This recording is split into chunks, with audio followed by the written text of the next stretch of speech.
With so many options, why choose Arizona State University? For me, the only online option was ASU because of the quality. Their faculty was really involved with their students and care about your personal journey. The dedication to my personal development from my professors, that's been extremely valuable to me. Earn your degree from the nation's most innovative university. Online. That's a degree better. Explore more than 300 undergraduate, graduate, and certificate programs at asuonline.asu.edu. Cierre total de facto del comercio entre Estados Unidos y China. Y este ni siquiera es el peor escenario posible que puede desatarse a partir de aquí. Veámoslo.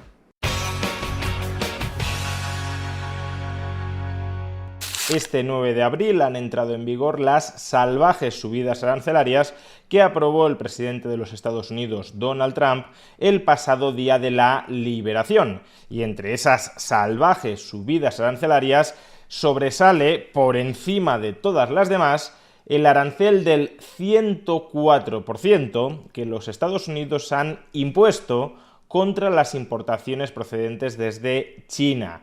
Es decir, que a partir de hoy, cualquier bien, cualquier output o input que un ciudadano estadounidense compre desde China costará más del doble. Y como era perfectamente esperable, China no se ha quedado de brazos cruzados. Hace apenas unas horas, el gobierno chino ha anunciado un arancel del 84% sobre los productos importados desde los Estados Unidos. Es decir, que a partir de hoy, cualquier producto, cualquier input que un chino adquiera desde los Estados Unidos costará prácticamente el doble que antes. Y después de esta represalia de China en contra de los Estados Unidos, desde luego también cabe esperar que Donald Trump vuelva a hacer lo propio. Es decir, que en los próximos días o en las próximas horas, Estados Unidos anuncie un arancel adicional del 30, del 40, del 50, del 80% sobre las importaciones chinas. De tal manera que el arancel efectivo de Estados Unidos contra China se iría al 150 o incluso al 200%, a la espera, por supuesto, de que China vuelva a subir los aranceles después de esta represalia estadounidense. A efectos prácticos, por tanto, ya no deberíamos seguir hablando de guerra arancelaria entre Estados Unidos y China. Más bien, habría que empezar a hablar de embargo comercial recíproco entre Estados Unidos y China. Es decir, que a efectos prácticos, el gobierno de los Estados Unidos les ha prohibido a las empresas chinas vender en Estados Unidos y, a su vez, el gobierno chino les ha prohibido a las empresas estadounidenses vender en China. Y esto, ya de entrada, no es un asunto menor. En el año 2024, Estados Unidos exportó a China 150.000 millones de dólares. Y a su vez, China exportó a Estados Unidos alrededor de 440.000 millones de dólares. Por tanto, si no hay una desescalada arancelaria, estos flujos comerciales se van a perder. Habrá empresas o pequeños empresarios estadounidenses que de la noche a la mañana van a ver cómo se quedan sin 150.000 millones de dólares en ventas, a menos que consigan recolocar esa producción en otros mercados, internos o externos, pero eso no es algo automático, y a su vez habrá empresas chinas que se quedarán sin vender 440.000 millones de dólares a los Estados Unidos. No solo eso, no pensemos que el único que pierde es el que deja de vender, porque si el que te estaba comprando obtenía mucho valor con esa compra, el que deja de comprar también pierde. Por ejemplo, las empresas estadounidenses que importaban inputs desde China y que fundamentaban su modelo de negocio y su ventaja competitiva en poder comprar esos inputs a ese determinado precio, si se cierra el comercio entre Estados Unidos y China, como acaban de hacer a efectos prácticos Donald Trump y Xi Jinping, pues esa empresa estadounidense que deja de comprar a China también va a sufrir y mucho. O expresado con otras palabras, Eso de pensar que como Estados Unidos solo vende 150.000 millones de dólares a China y China en cambio vende casi el triple a los Estados Unidos, la que va a perder netamente de este cierre del comercio internacional va a ser China, es una conclusión potencialmente muy errónea. Porque, repito, no solo pierde el que deja de vender, sino también el que deja de comprar y el que basaba su ventaja competitiva en esas compras que a partir de ahora le han prohibido seguir haciendo. Las reverberaciones de este cierre del comercio internacional entre Estados Unidos y China sobre las cadenas globales de valor, incluso sobre empresas que no son ni estadounidenses ni chinas, imaginemos una empresa europea que actúa de proveedor para una empresa china que a su vez luego vendía a los Estados Unidos, pues si la empresa china deja de vender a los Estados Unidos, también dejará de comprarle a la empresa europea que actuaba como su proveedora. En consecuencia, esa empresa europea también va a pagar el pato de estos salvajes aranceles. Como digo, las disrupciones en las cadenas globales de valor de este cierre del comercio internacional entre China y Estados Unidos pueden ser brutales, pero ni siquiera pensemos que este es el peor escenario posible. La cosa, a partir de aquí, puede seguir degenerando y mucho. ¿Y cómo puede degenerar? Pues primero, y quizá no el escenario más probable, pero desde luego un escenario que puede acabar dándose, si esta misma situación de embargo comercial mutuo se repite no ya entre Estados Unidos y China, sino entre Estados Unidos y la Unión Europea.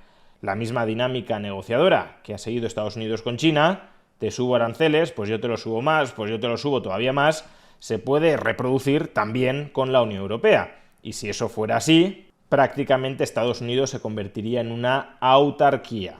Pero como digo, este escenario, que no es ni mucho menos imposible, no es el riesgo que considere más probable y por tanto más preocupante en el corto o medio plazo. Y es que de este embargo recíproco entre Estados Unidos y China es muy probable, en segundo lugar, que se siga una consecuencia que sí va a tener efectos devastadores sobre el resto del mundo.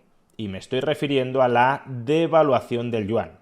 ¿De verdad creemos que si la industria exportadora china deja de vender de la noche a la mañana mercancías por valor de 440.000 millones de dólares a los Estados Unidos, China se va a quedar de brazos cruzados diciéndoles a sus fábricas, a su industria exportadora, pues lo siento, habéis perdido ese cliente y por tanto lo que vamos a hacer es bajar los niveles de producción? Ya no podemos seguir produciendo y vendiendo tanto como antes, por tanto vamos a producir y vamos a vender menos. En absoluto, eso no va a suceder. La industria exportadora china sufre un problema endémico de sobrecapacidad, es decir, hay mayor capacidad instalada en China que demanda interna y externa para absorber todo lo que potencialmente serían capaces de producir. Si ahora, por una decisión política, la demanda de esa industria exportadora con sobrecapacidad se reduce en 440.000 millones de dólares, obviamente lo que intentará hacer China es colocar toda esa producción que ya no puede vender a los Estados Unidos en el resto del mundo. Lo que va a hacer China, expresado en lenguaje militar, es intentar conquistar otros mercados ahora que se le ha cerrado el mercado estadounidense. ¿Y cuál es la vía más rápida, más efectiva para conquistar otros mercados y dar salida de golpe a todo ese exceso de producción que ya no vas a poder colocar en los Estados Unidos? Pues devaluar tu moneda, devaluar el yuan. Esto no es algo terriblemente especulativo, es algo de bastante sentido común, es algo que cabe esperar que suceda. De hecho, el propio secretario del Tesoro de los Estados Unidos, Scott Bessent, le acaba de pedir a China, o más bien exigir a China, que no ose devaluar el yuan. ¿Y por qué es tan peligroso que China devalúe el yuan? Pues porque China es una potencia exportadora, de tal manera que si devalúa el yuan, trasladará gran parte de estas pérdidas de la guerra comercial entre Estados Unidos y China a otros países exportadores que van a dejar de ser capaces de exportar porque China, con un yuan mucho más barato, ocupará su lugar. Países del sudeste asiático o también países hispanoamericanos, los cuales, claro, si quieren mantener su competitividad frente a China, van a tener que devaluar o dejar que se deprecien sus divisas en el mercado. Con lo cual entraríamos en toda una guerra de divisas, de la cual también, por cierto, la Unión Europea y el propio Estados Unidos saldrían perjudicados, porque sus divisas, el euro o el dólar, se apreciarían fuertemente frente a todas las otras divisas globales que se estarían depreciando. No solo eso, si se generalizan las expectativas de devaluación o de depreciación de la moneda en países del sudeste asiático o en países hispanoamericanos, en países emergentes en general, lo que harán los inversores locales antes de que se devalúe la moneda es sacar su capital fuera del país.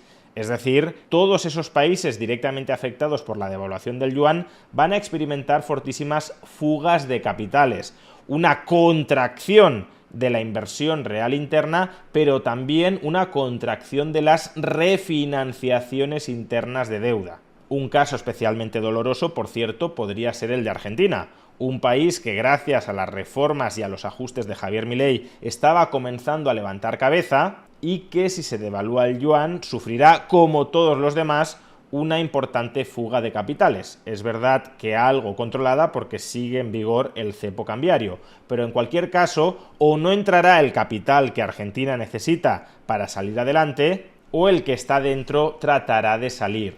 Y eso genera asfixia financiera, y aquellos países con una posición financiera de entrada más debilitada, como puede serlo Argentina, sucumben ante la asfixia financiera.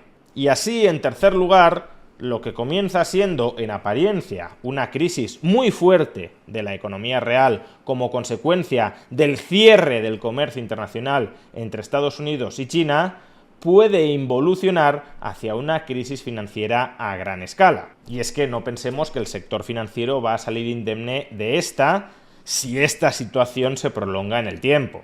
Las empresas estadounidenses que dejen de vender a China, las empresas chinas que dejen de vender a Estados Unidos, las empresas europeas que de rebote salgan golpeadas de ese cierre del comercio entre China y Estados Unidos, las empresas estadounidenses que basaban su modelo de negocio en importar ciertos inputs o ciertos outputs desde China, todas estas compañías, en la medida en que estén endeudadas, comenzarán a retrasar el repago de su deuda o incluso a impagarla, y esos impagos los sufrirá el sector financiero que ha financiado esas operaciones. De la misma manera, las salidas de capitales de los países emergentes como consecuencia de la devaluación del yuan también provocarán impagos por parte de los deudores locales. No digamos ya si esos deudores locales se han endeudado en moneda extranjera, por ejemplo, en dólares, que se estarían revaluando ante la devaluación de las divisas locales. Y esos impagos por parte de los deudores locales afectarán no solo al sistema financiero global, sino en la medida en que ese sector financiero global esté interconectado con el sector financiero internacional, los impagos también se trasladarán a ese sector financiero internacional. Y un sistema financiero internacional mucho más descapitalizado como consecuencia de estos impagos masivos y en serie significaría mucho menos crédito en nuestras economías, es decir, una contracción crediticia que típicamente caracteriza a las depresiones, porque en gran medida lo que diferencia una mera recesión de una depresión es si hay una crisis financiera sistémica implicada. Como digo, por consiguiente, las cosas todavía pueden degenerar mucho a partir de aquí. Y eso que no estamos entrando en otros escenarios, tal vez más improbables, pero no en absoluto descartables, y que serían todavía más desastrosos. Por ejemplo, que, dado que en estos momentos se está aislando, bloqueando comercialmente a China, China aproveche estos momentos para invadir y tomar el control sobre Taiwán. Como digo, este escenario es mucho más improbable, mucho más hipotético que los anteriores, pero aún así no ha de ser descartado por entero, porque la historia nos demuestra que las guerras comerciales sobre todo las guerras comerciales de altísima intensidad como esta, muchas veces degeneran en guerras reales. Pero aún sin llegar a este extremo, tengamos presente que la devaluación del yuan sí es algo muy probable, y una devaluación del yuan unida al embargo comercial recíproco entre Estados Unidos y China puede terminar generando, con alta probabilidad, una crisis financiera global. Todavía estamos a tiempo de parar esta locura. Todavía estamos a tiempo de alejar de nuestras vidas estos escenarios tan catastróficos. Pero para ello es imprescindible desescalar la fortísima subida de aranceles que estamos presenciando en estos momentos, sobre todo, aunque no únicamente, entre Estados Unidos y China. De hecho, las perspectivas económicas, si todo sigue igual, son tan malas que quizá quepa encontrar un haz de esperanza en el hecho de que ningún actor político racional querrá quedarse en un escenario que nos aboca a una situación futura tan desastrosa. Lo que hay ahora, el régimen arancelario actual, es tan lamentable que desde la más elemental de las racionalidades solo cabría suponer que es una configuración arancelaria transitoria para avanzar hacia otro sistema de comercio global que no sea el que teníamos antes, pero que tampoco sea el que tenemos ahora, porque el que tenemos ahora nos aboca al desastre. Sin embargo, ese haz de esperanza de que lo que hay ahora no es sostenible porque nos conduce al abismo, es un haz de esperanza condicionado a que haya adultos en la habitación negociadora, a que haya agentes políticos con un mínimo de racionalidad. Y la cuestión que desde luego deberíamos plantearnos es si los actores políticos implicados en esta farsa son realmente actores políticos racionales o en cambio son kamikazes.